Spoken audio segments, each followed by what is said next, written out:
Vamos aqui então à palavra de Deus, irmãos. O tema da mensagem hoje é o custo da vitória. Uma vez mais, o custo da vitória. Só mais esta, o custo da vitória.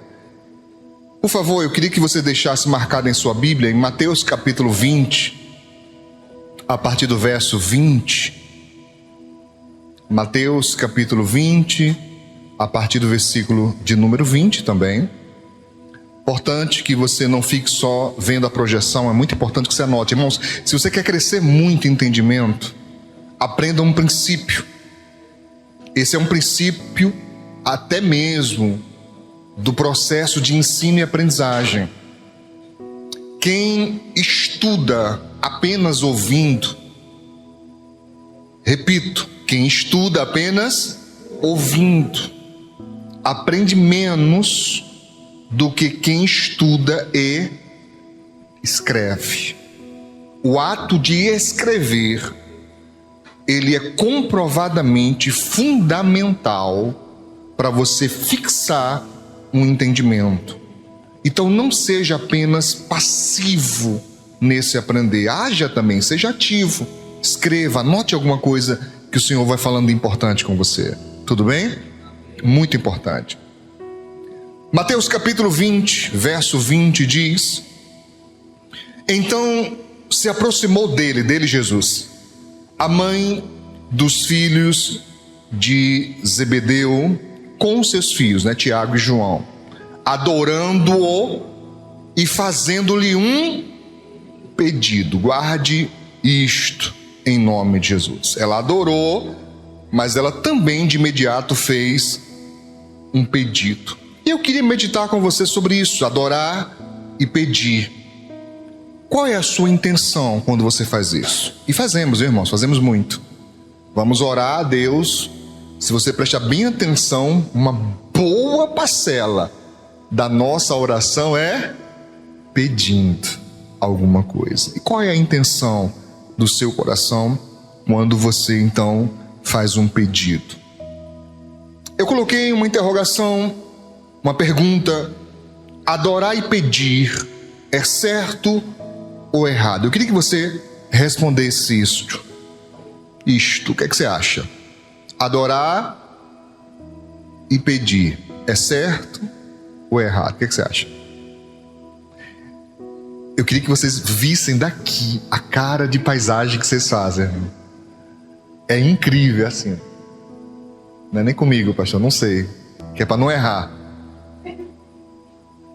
Então pergunta ao teu irmão: o que tu acha, irmão? Adorar e pedir é certo ou é errado? Depende. Bom, em Mateus capítulo 6, agora eu vou só citar e depois você lê, só anote aí, tá? Mateus capítulo 6, no verso 9, quando Jesus estava ensinando a respeito de como orar, os discípulos disseram: Senhor, nos ensina a orar. Como é que a gente ora? Como é que a gente fala com Deus? E ele começa este ensino da oração do Pai Nosso dizendo: portanto, vós orareis assim, Mateus 6, 9. Pai nosso que estais no céu. O quê? Santificado seja o teu nome. Então Jesus, ele já ensina a orar. E na sua oração, o Pai Nosso, você sabe, ele não deve ser repetido, certo? De novo, de novo, de novo. Ele não substitui a oração espontânea. Pode ser orado, pode ser incluído na oração, não tem problema nenhum, mas ele não deve substituir a oração espontânea. A oração do Pai Nosso, na verdade, é um modelo, é uma forma. Então eu começo a minha oração reconhecendo com quem estou falando, que é com o Pai Nosso que está no céu. E após isso ele apresenta já uma adoração, adorando a Deus: santificado seja o teu nome. Então Jesus ensinou que na nossa oração a adoração, ela deve estar presente. Não tem erro nenhum nisso. E pedido, pastor, eu não vou continuar lendo aqui por causa do tempo, mas você sabe que Jesus ensinou também a pedir. Pedir o pão nosso de cada dia, pedir para livrar do mal e por aí vai. Amém? Então, tudo bem, não tem problema nenhum em que você adore e peça na mesma oração. É sempre bom que você primeiro adore. Tem gente que é pidão demais, já começa pedindo, né? Se sobrar tempo, ela adora a coisinha e às vezes nem lembra, pede muito. Então, não tem problema em adorar e pedir, contanto que você adore. Amém? Também em Mateus capítulo 15, verso 25, nos traz o relato de uma mulher que, em busca da libertação por sua filha, diz a Bíblia Sagrada que ela chegou, né? E ela adorou, dizendo ou pedindo: Senhor, socorre-me. Então a Bíblia tem relatos disso. Eu posso orar, eu posso adorar e eu posso pedir na mesma hora, não tem problema nenhum. Amém? Seguindo no texto base, verso 21, Mateus 20, 21, nós vamos voltar bastante para ele, então não desmarque. E disse-lhe Jesus, né? Que queres? Ela respondeu: dize que estes meus 2 filhos se assentem, um à tua direita e o outro à tua esquerda no teu reino, né? Então não tem problema nenhum em que eu adore pedindo, mas o problema, irmãos, está no pedir errado. O problema é quando eu peço de maneira errada, equivocada. E isso acontece muito. Muitas pessoas se apresentam diante do Senhor, oram, clamam a Deus, mas não são atendidas e provavelmente nunca serão. Por que razão, pastor? Porque pedem de forma errada. E alguém já disse assim: pastor, mas lá em Mateus capítulo 21, no verso 22, o próprio Senhor Jesus, ele disse, né? Tudo que pedirdes em oração, crendo, recebereis. Mas eu não estou recebendo. Então, onde que está o erro? E às vezes eu digo, até mesmo a forma de interpretar esse texto, para algumas pessoas está errado. A pessoa interpreta errado. Vamos lá. O que Jesus quis dizer em Mateus 21, 22? Ele começa dizendo tudo, não colocou limites. Tudo. O quê? O quê, irmãos? O que pedirdes, amém? Amém não está escrito isso. Já começa errado daí. Não é tudo que você pedir. O texto diz: tudo que pedirdes em oração. Faz diferença? Muita. Ah, pastor, mas quando eu abro a boca e estou pedindo a Deus, eu estou orando. Não, nem sempre. Nem sempre. Nem sempre está em oração.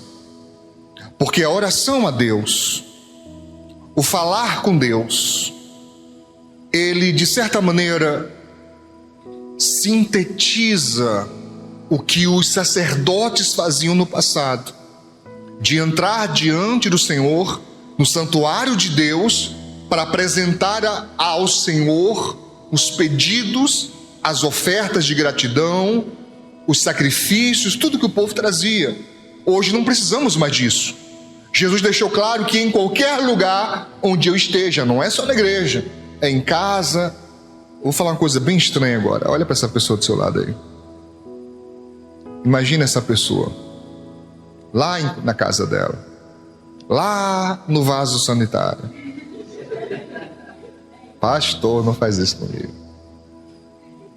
Meu irmão, lá Deus te ouve. Não sei por que você deixaria de orar em outro lugar para orar lá, mas se for uma urgência, lá Deus te ouve. Não existe um lugar específico para Deus te ouvir. Em qualquer lugar, mas não de qualquer jeito. Tudo bem? Isso está claro para você? Não de qualquer jeito, não de qualquer forma. Por quê?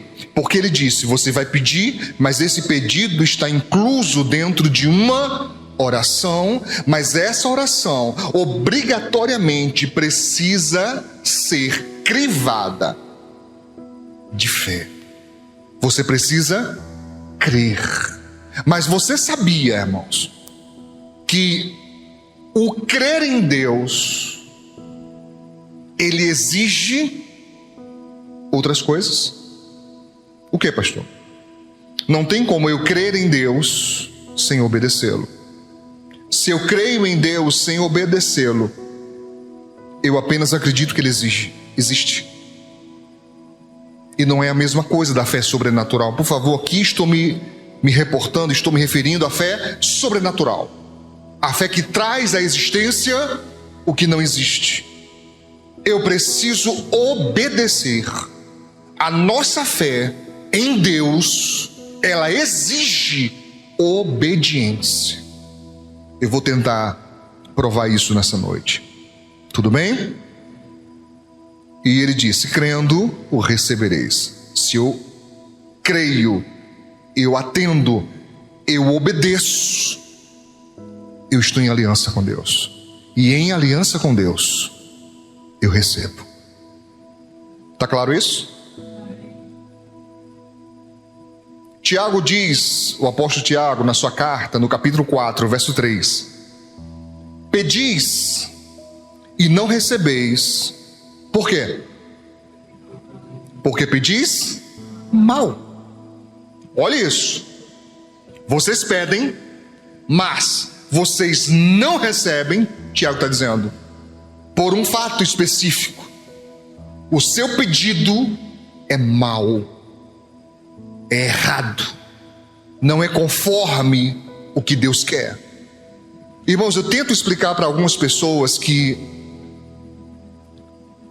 o pertencer a uma religião não é sinônimo de ter aliança com Deus. Existem pessoas que passam anos a fio, décadas, dentro de uma igreja, mas nunca em aliança com Deus. Eu também não creio que é possível ter aliança com Deus e não congregar. Não creio nisso. Simplesmente porque a Bíblia diz claramente que é imprescindível fazer parte do corpo de Cristo. E o corpo de Cristo somos nós todos. Temos que fazer parte, temos que congregar. Tá claro? Isso tá claro para você? Pedis mal, para quê? Para quê, irmão? Para gastar nos vossos deleites, prazeres. Se eu pudesse trocar isso por miúdo, como é que ficaria? Vocês pedem e não recebem, porque o que pedem é para ostentar. Olha para o teu irmão aí. Para gastar nos deleites, gastar nos prazeres. Algumas pessoas, o seu prazer qual é? Viagens. Só vê a pessoa postando. Olha a pessoa aqui, a pessoa ali, a pessoa colar. Se fosse possível, meu irmão, as pessoas só viviam rodeando o mundo. Eu lembrei aqui de Satanás que fazia isso também, mas é outra coisa. Tá? Não tem problema de você passear, não tem problema nenhum.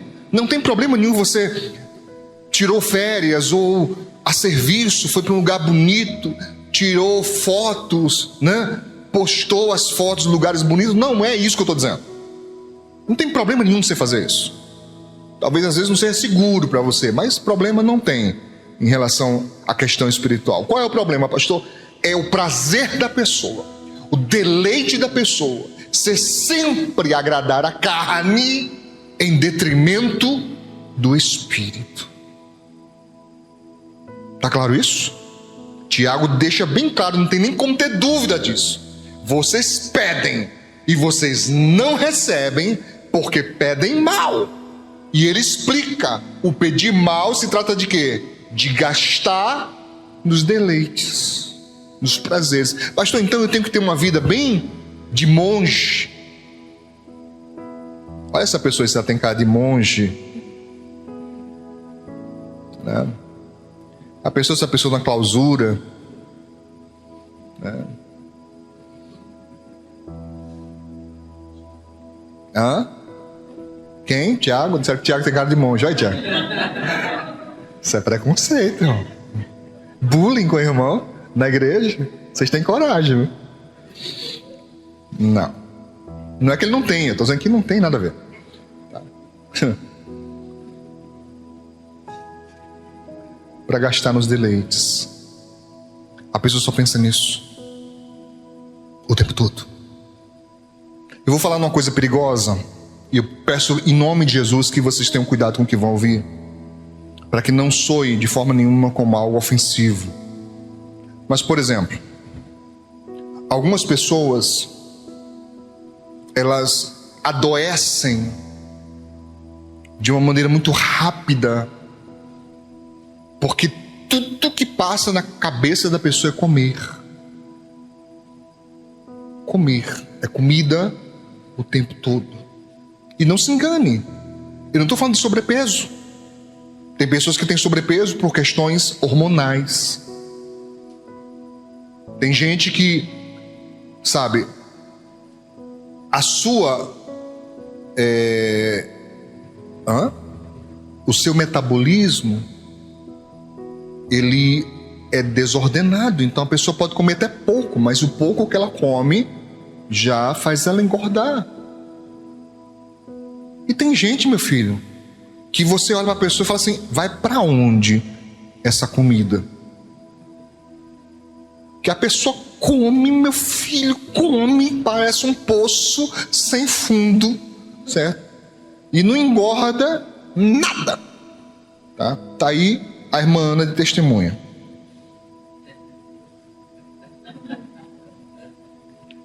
Tá? Não engorda nada. O metabolismo da pessoa. Na minha época a gente chamava calibre. É o calibre da pessoa, certo? Ela pode comer o que quiser, quanto quiser, que não engorda, certo? Se bem que na minha época o pessoal dizia que tinha uma outra razão também. Eu não vou comentar sobre isso, não. Tá? Então, você está me entendendo? Está me compreendendo? Mas eu estou falando de pessoas que tudo que passa na cabeça da pessoa é comer, comer, comer. O tempo todo, sabe? É o prazer da pessoa. Só comer, comer. Outros não. O prazer da pessoa é roupa. Certo? Roupa. Quer ver a pessoa ficar feliz? Presentei ela com roupa. Ou melhor, alguns preferem vale presente, que ela quer escolher a roupa, porque faz parte do prazer a escolha. Não é só o receber, a escolha. Outros são perfumes. Outros são joias, bijuterias e por aí vai. Mas, irmãos, entenda, a Bíblia não diz que nós não temos o direito de desfrutar do melhor dessa terra. Pelo contrário, ela declara, certo, que nós iremos desfrutar do melhor dessa terra. Mas a questão é a inversão de valores. Quando coisas valem mais para você do que pessoas, inclusive você mesmo. Está me entendendo? Quando a pessoa perde o prazer de coisas simples, o prazer de se emocionar com a natureza, o prazer de se emocionar, certo, com olhar uma criança brincando, um pássaro, o mar, as plantas, as rosas. Tem gente que não tem prazer em nada disso, né? Eu acho muito legal quando eu vejo alguém, sabe, conversando com as plantas. Eu já disse aqui. A irmã ficou preocupada, falou: pastor, o senhor falou aí, eu converso com minhas plantinhas todo dia. Eu falei: não tem problema, mas se elas começarem a responder, você fala comigo. Não é? Enquanto você estiver falando com elas, está ok. Quando elas começarem a responder, aí você me procura, que a coisa tá perigosa, certo? Mas tem o prazer de conversar, de brincar, de dialogar, de estar presente com as pessoas. Então isso é muito importante. Então, cuidado com o pedido. Cuidado com o motivo do pedido. Aprenda a se perguntar e se questionar: por que eu quero isso? Qual o motivo? Por que eu preciso disso? Para que é? Isso eu quero para servir? Ou eu quero apenas para mostrar? Isso tem serventia? Ou é apenas ostentação? Tá claro? Verso 22, Mateus 20, 22. Jesus, porém, respondendo, disse: não sabeis o que pedis. Olha aqui o segredo. Ele deixa claro: você, mulher, não sabe o que está pedindo. E claro que ele se refere aos filhos também, porque com certeza eles que eram discípulos tinham enchido a cabeça da mãe com essa coisa também, de ser destaque entre os irmãos e sentar com Jesus no trono, um de cada lado, Ele disse: vocês não sabem o que estão pedindo. E Jesus faz uma pergunta que é muito importante: podeis vós beber o cálice que eu hei de beber e ser batizados com o batismo com que eu sou batizado? Disseram eles: podemos. Jesus disse: na verdade bebereis o meu cálice e sereis batizados com o batismo com que eu sou batizado. Verso 23. Mas o assentar-se à minha direita ou à minha esquerda não me pertence dá-lo. Eu não posso dar isso. Isso é muito interessante. Jesus dizer: eu não posso dar, mas é para aqueles para quem o meu Pai o tem preparado. Então não é um jeitinho. Não dá pra gente fazer um conchavo aqui, sabe, aquele jeitinho, e eu botar você na frente e destacar você. Não posso. E nós vamos já entender por que não é possível, né? Porque o trono, ele exige um preço. Você pode repetir isso? O trono exige um preço. Para sentar no trono há um preço. Por favor, depois marque em Apocalipse capítulo 3, verso 21. Aqui explica porque Jesus disse que não pode dar a ninguém o sentar no trono. Apocalipse capítulo 3, verso 21 diz: ao que vencer, lhe concederei o quê? Que se assente comigo no meu trono. Primeira regra: vai sentar comigo no meu trono. Não vai ter um trono para você. Você vai ter a honra de sentar comigo. Por que, pastor, não vai ter um trono? Imagina, irmãos, quantos milhares e milhões de servos o Senhor tem. Quantos tronos ele precisaria para todo mundo? Mas não tem poder para isso? Tem, irmãos, mas não tem lógica. Não há necessidade. Por que não há necessidade? Porque só há um rei. E por que então sentar-se no trono? É uma honraria. Entende isso? Isso é um reconhecimento, é uma glória que ele vai nos permitir ter por um tempo. Sentar-se lá, senta aí. Ora, a turma faz isso hoje e nem percebe. Quando, pastor? Quando é no Natal. Eu já vejo a turma, até os crentes, leva lá os filhos para sentar no colo do Papai Noel, tirar foto. A alegria maior do mundo. Não, a nossa não é Papai Noel, a nossa é o Papai do Céu. Amém? E acredito que a foto vai ser eterna, meu filho. Diga graças a Deus. Ele disse: assim como eu venci e me assentei com meu Pai no seu trono. Então, para sentar no trono, precisa o quê? Vencer. Eles queriam antes de terminar a carreira. A promessa: não vai sentar nada, meu filho. Para você sentar, você vai primeiro ter que beber o cálice. E é engraçado que essa palavra cálice, no original, ela também dá a ideia de preço, você sabia? O cálice, essa palavra cálice, no original, tanto dá a ideia, né, de recipiente onde você coloca líquidos, mas também dá a ideia de preço, de custo. Então é como se o Senhor dissesse: você vai pagar o preço para sentar? Você vai passar pelo batismo que eu vou passar? Ou seja, vai morrer pela fé? Eles disseram: vamos. Eu nem sabia o que estava dizendo. Eu imagino Jesus rindo, irmãos. Acredita nisso? Que eu imagino Jesus olhando para eles e rindo. Falando assim: vocês vão passar. Vocês nem sabem ainda o que vão passar, mas vão. Certo? Mas eu não posso prometer isso agora. Isso é só para quem vencer. Está escrito aqui em Apocalipse. Você vai ver isso em todas as 7 cartas.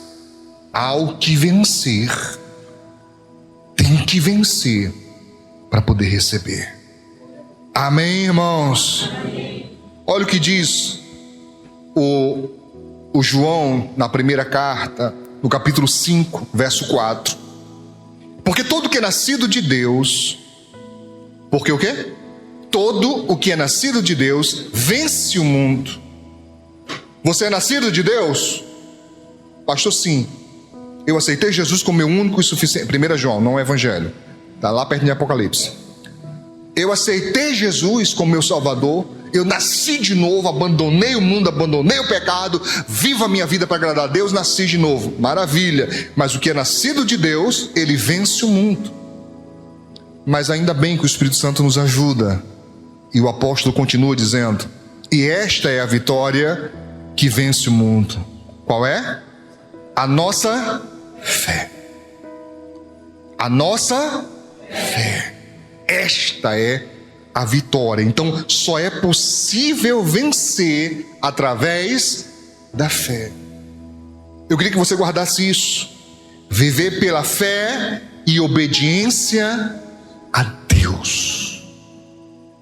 Não é um dia, 2, 3, uma semana, não, é a nossa vida.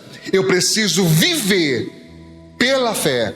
Há versões que dizem da fé e obediência a Deus. Não pode ser só um, não pode ser só o outro, os dois. Eu vou te mostrar isso. Hebreus capítulo 10, verso 38 diz: mas o justo viverá pela fé. E se ele recuar, retroceder, voltar, desistir, abandonar, se acovardar, ele disse: a minha alma não tem prazer nele. Pegou a mão no arado? Peguei, pastor. É até Jesus voltar. Não, mas está difícil, pastor, e daí? Mas está complicado, pastor, e daí? Temos que ir até o fim. Porque ele diz: se voltar, se retroceder, se recuar, a minha fé não tem prazer. Olha para o seu irmão, fala assim: crente não anda de ré. Espiritualmente falando, é sempre para frente, avante, sempre. Ah, pastor, mas hoje eu estou triste, hoje eu estou abatido, hoje eu estou, sabe, um tanto angustiado. Sim, isso pode acontecer. Mas se você clamar ao Espírito Santo, se você se voltar para Deus, Ele vai fortalecer a sua fé e confiança. E se você agir, porque não adianta ter muita fé. Olhe para mim. Fé demais não resolve. Eu tenho muita fé, eu tenho fé demais. Eu escuto muito isso. Tu tem fé demais?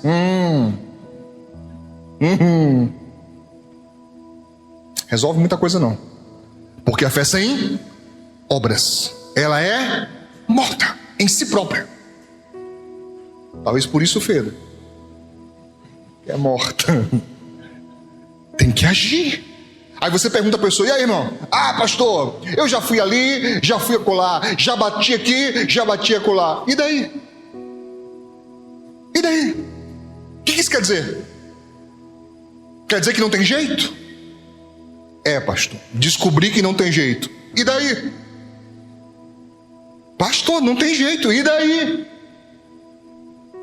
Você não conhece o Deus de Israel. Porque o nosso Deus é conhecido como o Deus do impossível.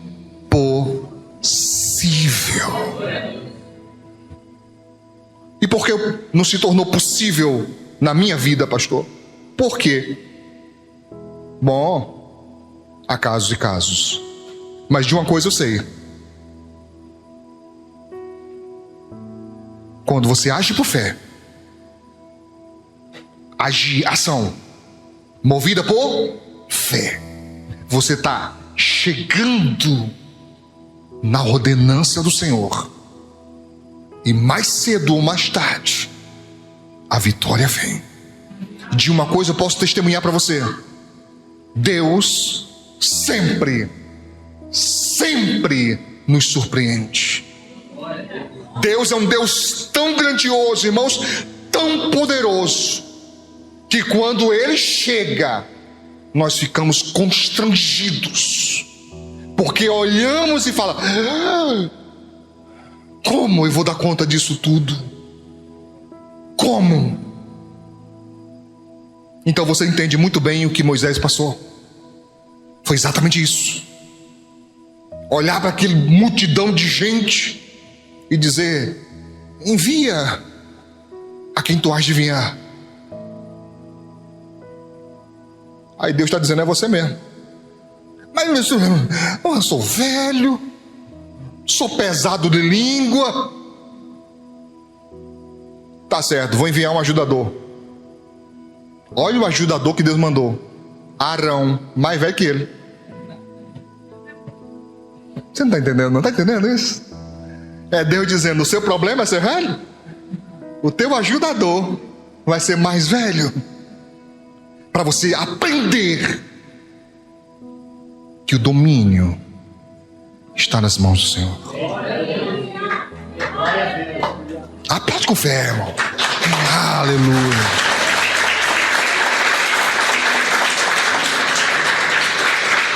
Amém.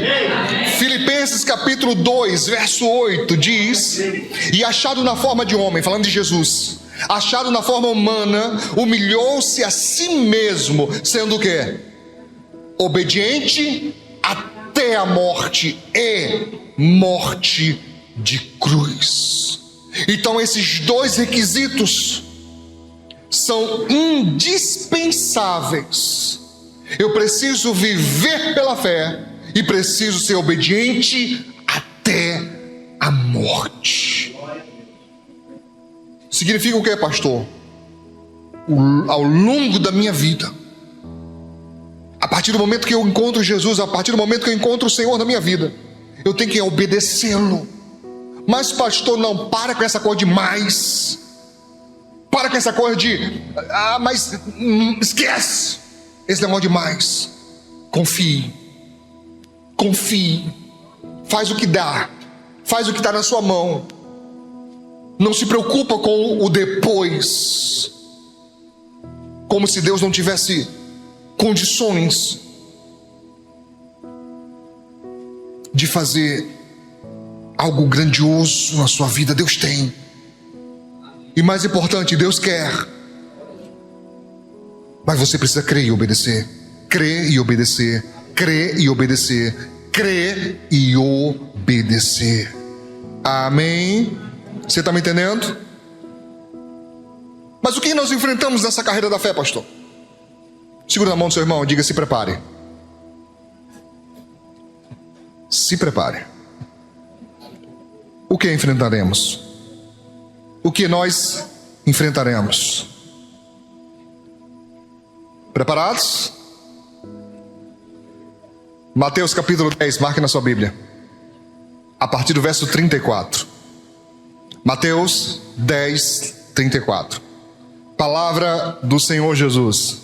Ele disse: não cuideis, ou não penseis, ou não pensem, não suponham que vim trazer paz à terra. Não vim trazer paz, mas espada. Ele está dizendo: você achou que vir para Deus seria tudo tranquilo, basta pegar um envelopezinho, botar um dinheiro dentro, ir na igreja, dar lá, levantar, amém, senta e está tudo certo. Negativo. Ele disse: eu não vim trazer paz não. Quem disse a você? Quem disse a você que seria fácil? Quem disse? Pergunta para o teu irmão: quem disse? Quem falou? Conversa é essa? Não, pastor, Deus vai agir, aí vai ser, pastos verdejantes. Sim, Ele nos guia até pastos verdejantes, mas até chegar lá, meu filho, tem luta. Tem luta. Amém? Verso 35, Mateus 10, 35.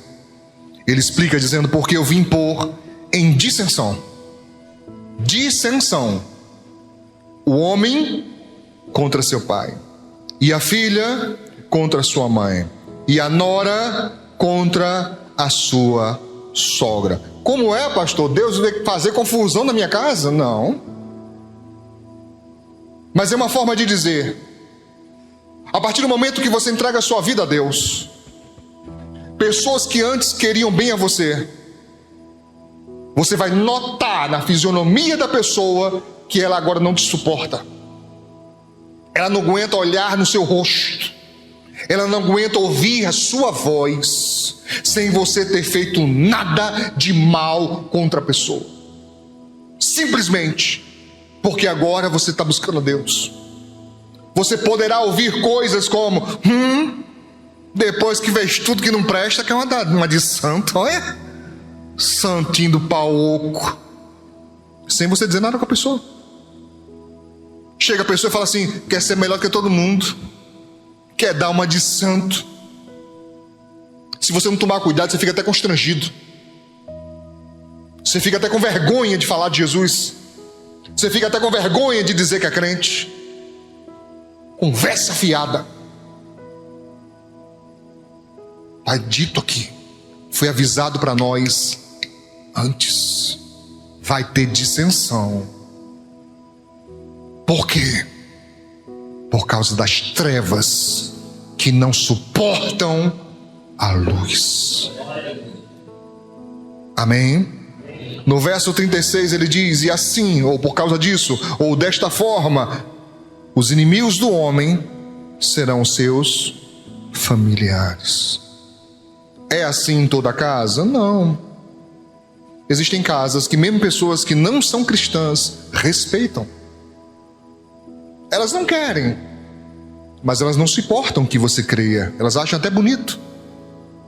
Mas em outras, irmãos, a guerra é grande, a luta é tremenda, é pesada. Tem hora que a pessoa se sente sufocada, porque ela percebe a ação maligna contra ela, percebe um ódio crescente contra ela, sem ela ter feito nada de errado. Você está me entendendo? Isso é Bíblia. Isso Jesus está dizendo que é para você se antecipar e não deixar o seu coração ficar angustiado com isso. É fácil, pastor? Não é. Quem disser que é fácil está fazendo direito. Amém? Amém nada, está fazendo errado. Quem disser que é fácil está fazendo tudo errado, meu filho. Porque fácil não é, nunca foi. Nunca foi. É difícil. É assim mesmo. Pastor, não é bom parar por aí não? Não. Vamos mais. Verso 37. Jesus diz: quem ama o pai ou a mãe mais do que a mim, não é digno de mim. Você ama seu pai, ama sua mãe? Não tem problema nenhum nisso não. O problema está em amar mais do que ama a Deus. Pastor, não tenho problema com meu pai, com minha mãe não, nem gosto muito deles. Você não é crente não, tem que se converter. E quem ama filho, cadê? Quem tem filhos aqui? De novo, levanta a mão. Quem ama filho ou filha mais do que a mim, não é digno de mim. E aí? Você já parou para pensar nisso? É problema amar filhos, irmãos? Não. Qual é o problema? Amá-los mais do que ama a Deus. Existem casas onde o seu filho diz assim: não quero ir não, hoje não, pro culto. Ninguém vai. Ninguém vai. Porque o filho está indisposto, não está com vontade de ir pro culto. Cadê os adultos? Quem manda na tua casa, irmão? O menino manda na tua casa? O menino que escolhe o cardápio da família? Às vezes eu fico bestinha de ver, irmãos, atônito de ver como a coisa mudou. Às Antigamente as famílias faziam as comidas, colocavam na mesa, e quem tivesse com fome, comesse. Hoje, muitas casas, principalmente, e eu não estou falando isso como demérito, não, estou falando como cultura, principalmente as mães, perguntam o filho: quer comer o quê, meu filho? Só tem carne. Quando eu escuto isso, irmão, acredite, eu já ouvi muito, tá? O pessoal me convidar para almoçar, eu não vou muito, mas em algumas oportunidades eu fui. Aí o filho chega assim, só tem carne. Eu olho assim e falo: me segura, Jeová, segura minha língua, não deixa eu falar nada não, quero sair em paz. Eu só lembro do filme O Alto da Compadecida. Na minha mente vem aquela cena. Sério, se ele não quiser, eu quero. Mãe tem que inventar coisa porque menino tá sem querer. Ah, pastor, tá enjoado, tá com fastio, né? Faz dias que não come, é alguma doença, a criança tá meio indisposta. É isso que eu tô falando. Eu tô falando de gente mal criada. E tem pessoas que amam seus filhos mais do que amam a Deus. Então a criança é capaz de definir se a pessoa vai ou não servir ao Senhor. Graças a Deus aqui o menino é o contrário. O menino perturba os pais para ir para a igreja. Os nossos aqui são fera. Os nossos aqui, os pais não querem ir, o menino: vamos sim. Agora não vamos sim, vai se arrumar. Eu quero ir para a igreja, mas menino, os nossos aqui é rocado. Amém? E glória a Deus por isso. Tá? E se chateia você hoje, acredite, quando eles estiverem maiores, você vai dar graças a Deus, porque enquanto muitas estarão preocupadas: onde anda meu filho? Você vai saber onde é que está. Está na igreja servindo a Deus, está lá na igreja servindo o Senhor. Amém? Amém. Diga graças a Deus. Vamos mais. Verso 38.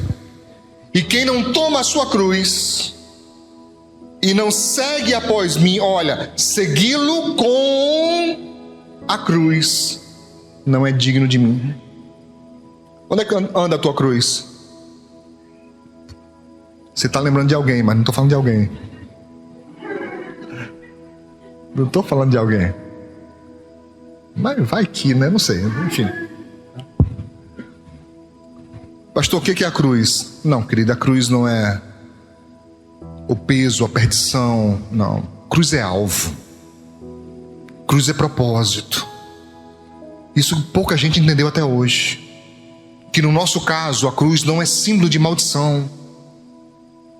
No nosso caso, a cruz é símbolo de vitória. Carregar a cruz significa a minha luta, a minha guerra, o meu alvo. Eu não vou abrir mão, eu não vou largar, eu não vou deixar, eu vou seguir com Ele dia após dia, em nome de Jesus. Amém? Amém. Tem que tomar a cruz, tem que pegar a cruz, tem que levar consigo, tá? Ele diz, verso 39, quem achar a sua vida, ou seja, conquistar o que o mundo oferece, perdê-la. Mas quem perder a sua vida significa sacrificar-se, dizer não às propostas que o mundo faz. Ele disse: por amor de mim. Não é nem por amor a você, não é nem por amor à sua família, é por amor a Ele. Ele disse: acha-la. Irmão, se um dia você tiver tempo e paciência, fazer uma pesquisa na internet mesmo, no Google, você dá um Googlezinho, você consegue. Procure saber quem era Amy Winehouse. Eu acho que é assim que pronuncia, se não for me perdoe. Se você procurar saber quem era Whitney Houston,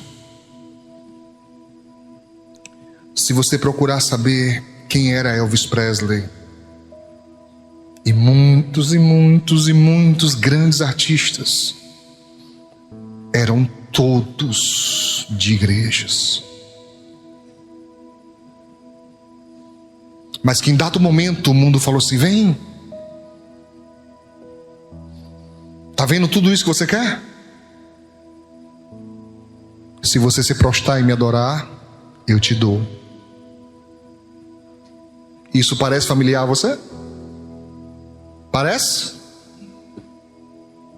A tática dele é a mesma: oferecer o que você quer, oferecer o que você deseja, o que satisfaz a sua vontade. Mas Jesus está dizendo: nós não. Nós vamos perder isso, mas nós vamos achar uma vida maior, melhor. Amém? Quem entende? Qual é o custo da sua vitória? É a sua fé, a sua obediência, a sua guerra. É não baixar a cabeça, é não desistir.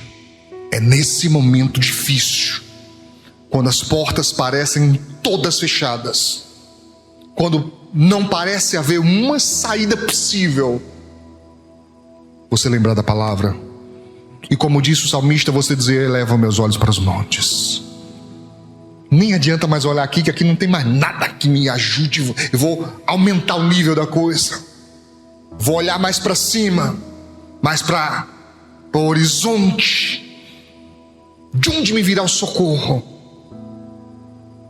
Ele disse: o meu socorro vem do Senhor.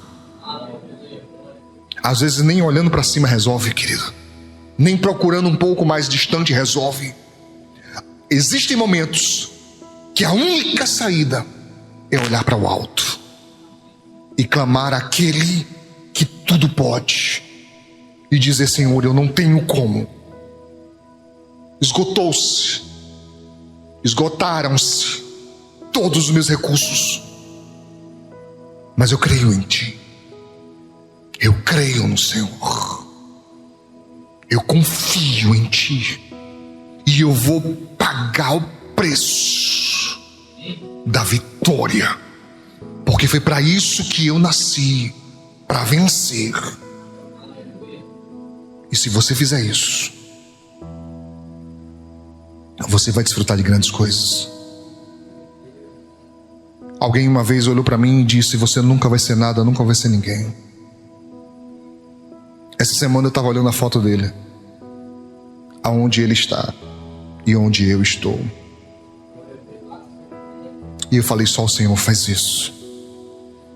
Eu temo e tremo diante de Deus, irmãos. Eu não me orgulho, eu não... Se você ver minha cara séria, eu sou assim por natureza. Meu irmão mesmo, caçula, estava falando para mim, né, que às vezes parece que eu estou com raiva de tão sério que eu fico. Não estou. Eu sou reservado por natureza, eu sou quieto por natureza, eu sou pacato desse jeito. Na verdade eu sou estranho, mas eu não me importo não. Nem um pouco, eu não me importo mesmo. Eu não me importo. Eu gosto de estar no silêncio, eu gosto de estar quieto. Eu me incomodo com cheiros, tá? Minha esposa está cozinhando na cozinha, meu irmão. Daqui a pouco eu falo: fumaça, pelo amor de Deus, eu estou sufocando aqui. Ninguém está sentindo. Eu falei: como é que pode? Ninguém. Tem 15 pessoas na casa, ninguém nem aí. E eu sufocado com o cheiro da fumaça. Só eu sozinho. Às vezes o povo conversando, 4, 5 conversando, Juninho, dou no pé, vamos embora. Porque no meu ouvido é muito alto. Eu começo a ficar assim. Vamos embora.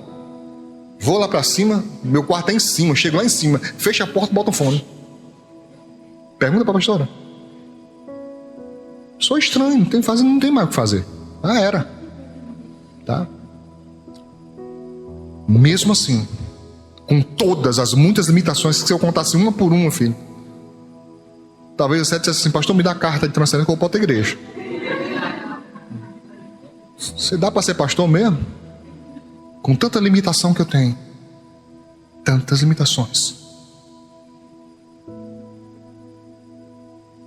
Mas o tanto de bênção e graça que Ele tem dado, irmão. Eu não teria como. Acho que 10 vidas minhas não daria, nem para ser grato. Para pagar, então, misericórdia, não tem nem como. Só para ser grato, uma vida não é suficiente. O tanto que Deus tem feito. Mas o que eu digo para algumas pessoas é preço. Não olhe para a vida de alguém que aparentemente está melhor do que você e queira isso sem saber o preço. Porque de fora, irmãos, a vida do outro sempre é mais fácil. Todo mundo chega para você com conselho, todo mundo chega para você com pitaco, porque as pessoas acham fácil. Elas não sabem o que é viver o que você vive. Elas não sabem como é o seu dia, tá? Seu dia. Alguém aqui pode dizer para mim, pastor, 24 horas para mim é pouco. O dia para mim, assim, para funcionar, tinha que ser umas 36 horas, assim, talvez desse certo, tá? Alguém? Alguém? Eu não dou conta, rapaz, quando não pensou que não, de noite. Que miséria é essa? Olha aí. E acumula um negócio, acumula outro. Quem um mês aqui é pouco para você? Pastor, eu precisaria de 2 meses ou 3 para confortável pagar um. Alguém? Tem gente que pensa que é fácil. Não é fácil. Não é e nunca foi. E quando se torna fácil, desconfie. Quando ficar fácil, desconfie. Porque normalmente, não quero assustar você, tá? Mas quando as coisas estão muito fáceis, normalmente vem bronca depois, vem uma bomba depois. Não, pastor, Jesus prometeu. Ele prometeu que seria fácil? Nunca foi dito isso. Nunca. É fácil guardar a língua? Segurar ela? Para mim não é, irmão. Se tivesse um telão ligado a uma caixa de som para você escutar meus pensamentos, tá? O que eu passo dia após dia, a vontade que eu tenho de dizer algumas coisas, irmão. Graças a Deus, desde a infância, para mim, palavrão, certo? Nunca fez parte da minha vida, então não é isso não. Xingar, palavrão, essas coisas, não. Mas tem hora que dá vontade de dizer algumas coisas, algo como assim: irresponsável, perturbador de Israel, raça de víbora, alma cebosa. Dá vontade, de vez em quando dá vontade, irmão. Tá? Mas aí a Bíblia fala assim: suporte a fraqueza dos fracos. Eu falo, tá bom, tá certo. O senhor está dizendo, eu obedeço. Mas não é fácil. Não é fácil. Às vezes dá vontade de você dizer para algumas pessoas: homem, pelo amor de Deus, toma uma vergonha na tua cara. Vai viver a vida direito. Para com isso. Tu pensa que veio para cá que é passeio, é? De brincadeira. E tem gente que escutou isso, pregadores falando, né? Nós não somos daqui, somos peregrinos e estamos aqui a passeio. Aí levou a sério esse negócio.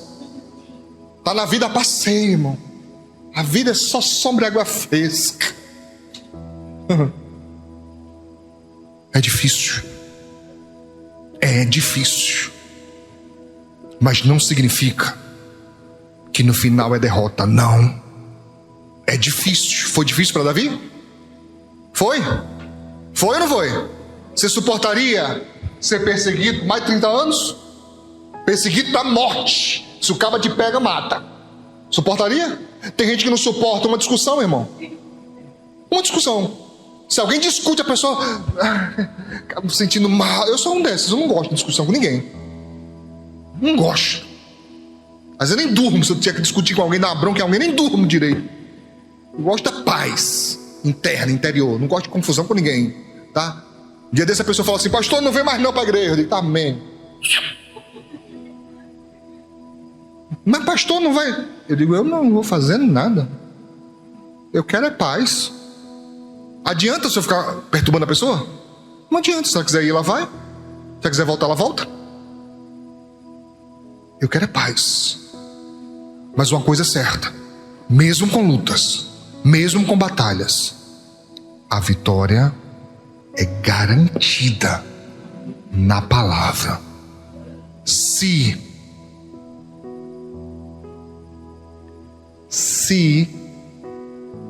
você crer e obedecer. Aplauda Jesus de Nazaré.